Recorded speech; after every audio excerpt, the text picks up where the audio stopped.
Hello and welcome to the CoffeeMTG channel.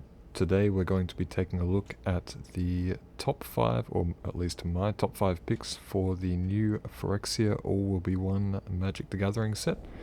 And starting off at the top of my list today is probably the most popular card that is surfacing on the internet right now. That is Mondrak, a Glory Dominus. It's a 2 colorless, 2 white mana to cast. Legendary creature Phyrexian Horror. It's a 4/4.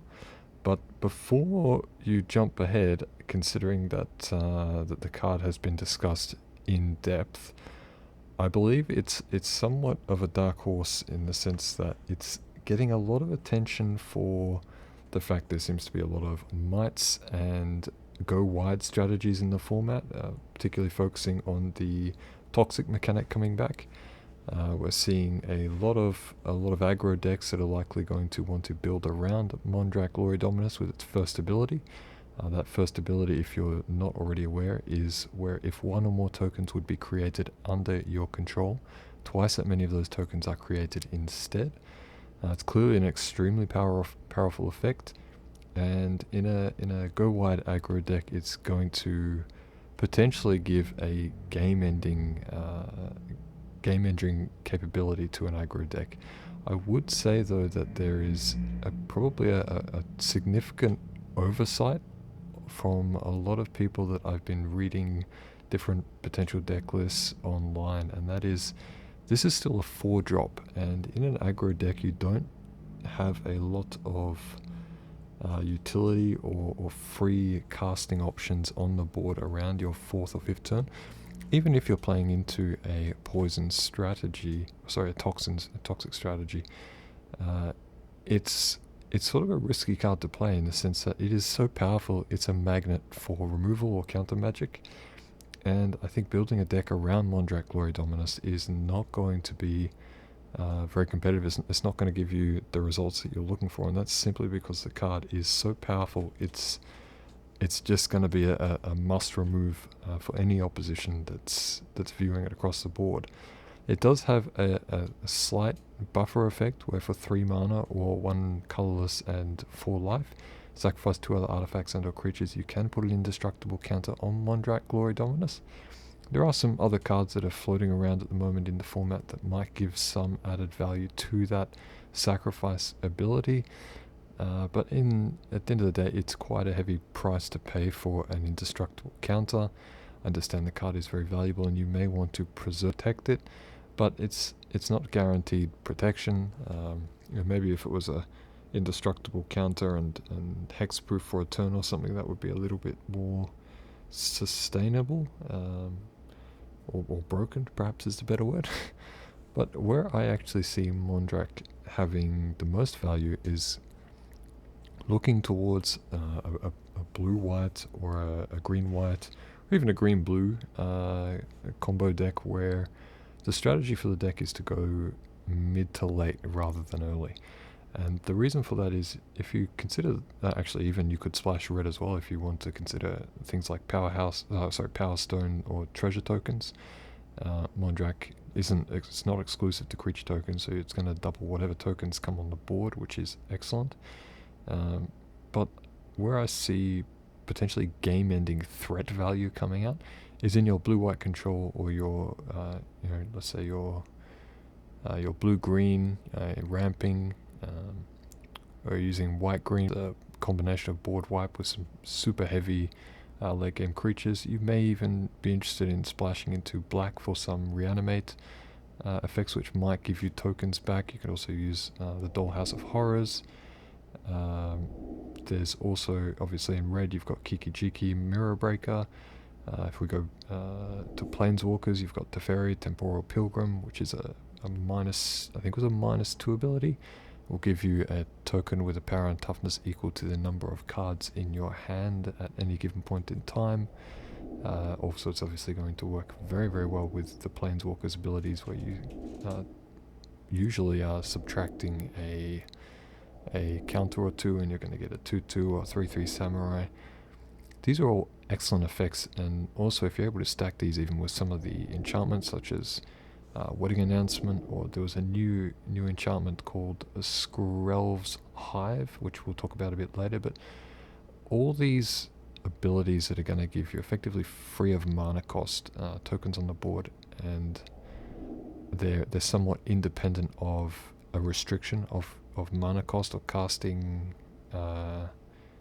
sorry, mana availability basically. I don't want to be in a position where dropping Mondrak on turn 4 is the game plan and wait for turn 5. I want to be in a position where it's turn 8, 9 or 10 and the board state is reasonably well established, at least on my side, where dropping Mondrak sort of guarantees that there's significant threat potential coming out of it, even if it gets blown up immediately, which is going to happen in more games than less, in my view. So anyway, that's Mondrak Glory Dominus. So let's move over next to, actually, sorry, before we jump over to Mondrak, jump over from Mondrak, I just want to quickly mention as well the Vesuvian Diplomancy, I think. It wasn't diplomacy, it was Vesuvian Diplomancy. I just checked it up then in my notes. So Vesuvian Diplomancy is another enchantment. Whenever you cast a spell that targets a single artifact or creature you control, create a token that's a copy of that artifact or creature, except it's not a legendary. Yeah, just looks like there could be some potential fun jankiness if you want to go blue-white, getting the Vesuvian Diplomancy out. You could always have that plus Mondrak and just repeatedly target Mondrak with some cheap spells and keep spawning Mondraks. And they're not legendary, so I think that's going to be a fun chain of events to put in a deck if you can build it around a sort of a somewhat control board wipe, and yeah, then it builds into a late game strategy of absolutely explosive token go wide, which I think it'd be quite exciting to play. Let's see how that develops anyway. I haven't actually built a deck around that. It was just a fun little thought. I do like in-game effects where I can get a lot of triggers going. Doesn't everyone? Okay, and moving on to the next card, the Eternal Wanderer. Very reminiscent feelings for Yorion and Elspeth Conquers Death. It has quite a bit of utility, nice flexibility, I think, in any lineup. It is a high mana cost card. It's 4 colorless, 2 white, 5 loyalty legendary planeswalker. But I do like its first passive ability, which is no more than one creature can attack the Eternal Wanderer each combat. I think that was absolutely necessary. I'm expecting that in a meta that is already seeing too much of red aggro, we're going to see more red aggro. We're going to see some green aggro or mid-range decks, and we're certainly going to see artifacts white and, you know, I think black and red. The mites coming out, the artifacts are coming out, the toxic creatures are coming out. It's going to be a super aggro meta, so this is an absolute must-have on this card, in my view, to make it, frankly, sustainable or viable in any control deck. But then moving on to its abilities. +1, it is basically a poor man's Yorion. Exile up to 1 target artifact or creature. Return the card to the battlefield under its owner's control at the beginning of that player's next end step. So you can target anything on the field. It doesn't have to be your own, but most importantly, I see this as everyone else does. It's going to be fantastic for bouncing ETB effects. It doesn't happen at instant speed like the previous Wandering Emperor could, but this is still great value. The 0 ability is to create or 0 loyalty ability is to create a 2/2 white samurai creature token with double strike. That, in my view, is some awesome value right there. And if you can start with the Mondrak Glory Dominus, it's going to be just fantastic value that I think will get out of hand very quickly without board wipe on the opponent's hand. The -4 loyalty is for each player choose a creature that player controls. Each player sacrifices all creatures they control not chosen this way. More obviously this card is leaning very heavily into a blue-white control deck. It's just fantastic wipe, and particularly if you're paying 6 mana to get the Wanderer on the board. If you haven't already board wiped, you're probably going to want to. Again, the meta is just out of control at the moment in the low to mid-range decks. So this, for that ability alone, I don't think it's a 4-drop. Probably, sorry, I don't think it's a 4 of in a deck, but I think it'd be a comfortable 3 of in a deck. And yeah, sort of play around that long game, and when you finally got the board under your control, you can start going wide, playing Mondrak, playing Teferi Temporal Pilgrim. Again, I love that card. I think the abilities on that are, they're just perfectly synergized with the blue-white control, and obviously now the Eternal Wanderer is a component of what that deck is going to look like.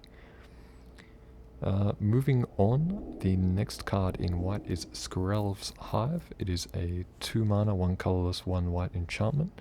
At the beginning of your upkeep, you lose 1 life and create a 1/1 colorless Phyrexian Might artifact creature token with Toxic 1 that can't block. And for Corrupted, as long as an opponent has 3 or more poison counters, creatures you control with Toxic have lifelink. Effectively, Skrelv's Hive is just another variant of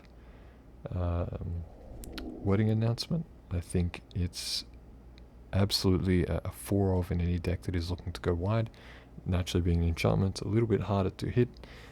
The fact that you lose 1 life I don't think is consequential, because again, if you're able to get quite a few of these tokens out quickly, you can get your opponent to a state of corruption, then you should be balancing out that life total, and by the time you're able to start casting some heavier cards such as, again, Mondrak, maybe even the Eternal Wanderer, you'll be able to reclaim your board state.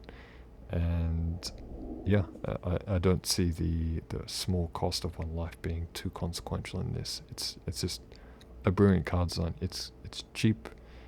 It enters the battlefield with a small amount of power level, and it scales up over time. There's a lot of free value coming out of that card. It's a great card, and I will be using it in a go wide mono white deck for sure, alongside Wedding Announcement. The next card that I would like to talk about today is my favorite card out of the set. It is White Sun's Twilight. It is a 2 white mana cost with an X colorless cost sorcery, and it is you gain X life, create X 1/1 colorless Phyrexian Might artifact creature tokens with Toxic 1, and this creature can't block. If X is 5 or more, destroy all other creatures. This is just a freak of a card, because it's utility, it's cheap, and it's giving you a solution depending on the stage of the game that you're in.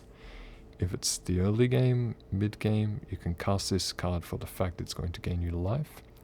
If it is a mid to late game, you're going to be able to cast X at 5 or more, destroy all creatures on the board, effectively a nice creature board wipe, giving you additional life total, and it's also giving you 1/1 colorless mites, which at the early game isn't so consequential, but at the late game, when you need to board reset, obviously yet again, speaking to blue-white control, you're going to board wipe and frankly get the threat that you're looking for on the board. It's going to be X1/1s, it could be 5, it could be 10, but when you're talking about toxic, it's obviously much more significant, given your opponent's life total effectively is 10. So White Sun's Twilight for me is probably, the fact it's a sorcery is the only downside. If it was instant speed, this card would be brutal. But even as a sorcery, I'd say it's probably a 3 of in a deck. I don't think it's a 4 of. I think there's other cards that do similar functions that are better at 3 or 4 in the deck. But this is definitely a 2 of, probably a 3 of in the right scenario, but a very flexible card. And I just love it because it's giving the blue-white control a little bit more outs for kill capability, which has been absent in that archetype for a while. And finally, the 5th card that I'm excited about would also be run in a mono-white deck. Phyrexian Vindicator, costing 4 white mana. It's a shame they didn't actually let this cost Phyrexian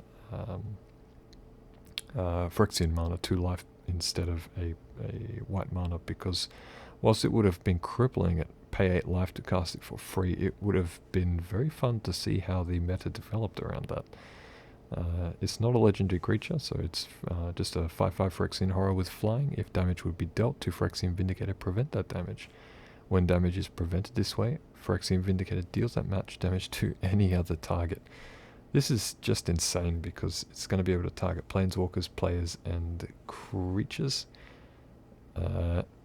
There's not really much more that can be said. This is just great value in mono white. It's 4 mana for a 5/5 flying. You're going to be able to swing and take your opponent down very quickly, and if you need it as a blocker, or if it's going to get blocked, it's going to do some damage somewhere else anyway. So this for me is just a brilliant card. It may find some enhanced value even in perhaps a white-red deck, a light splash into red. Either you could find a way to abuse the ability to redirect damage, or you could also find a way to ensure that this card gets haste or potentially double strike being most traditionally in white or red colors. But yeah, basically I love this card. It's just very simple, straight up, 1-drop, lot of value. Doesn't need really any supporting cards around it. It's just a good card on its own, and it needs to be dealt with, otherwise it will deal with your opponent eventually. So yeah, great card, very well designed, and very exciting. So this sums up my top 5 cards for white. Obviously, Mondrak and Skrelv's Hive, the Eternal Wanderer, you combine those cards with some of the existing cards, such as the Wandering Emperor, the Wedding Announcement. There's going to be a lot of mono white decks, unfortunately, at the higher end of the ladder in MTG Arena, up around Diamond or Mythic. They're just going to be hard to deal with. They've got all the answers they need. They have gain life, they have removal, they have go wide, they have board wipe. What they're missing is really an element of control, and they are weaker in the late game. So if you come up against that kind of deck, you're going to want to be very aggressive in shutting it down very quickly. Don't let it get the answers it needs, because it's going to be difficult to deal with when it gets moving. If you get yourself into a precarious position, they don't need much to finish, which is part of the pain of dealing with those style decks. At least when you're dealing with red, if you shut it down, they're so slow at coming back, whereas white tends to synergize and develop with time, which makes it a little bit more threatening. And also, white is not often stacked on the creature side of the board. It's fairly well balanced between creatures, planeswalkers, and enchantments. Again, just making it that little bit more difficult to wipe the entire board, and it's just harder to target. So in my opinion, white is certainly the better of the two colors between white and red for building into a sustainable competitive meta. But if you're looking to break the meta quickly and for that shock and awe at the beginning of the launch, perhaps there are some solutions in red that are going to give you that. But over the long term, it's, in my view, the most sustainable color at the moment is white. So that sums up white, and I'll leave it there. We'll jump over to one of the other colors, and thanks very much for joining me. Leave your comments below. Any feedback on the video, improvements, always welcome, and appreciate your thoughts and feedback. Thank you very much. Have a good day.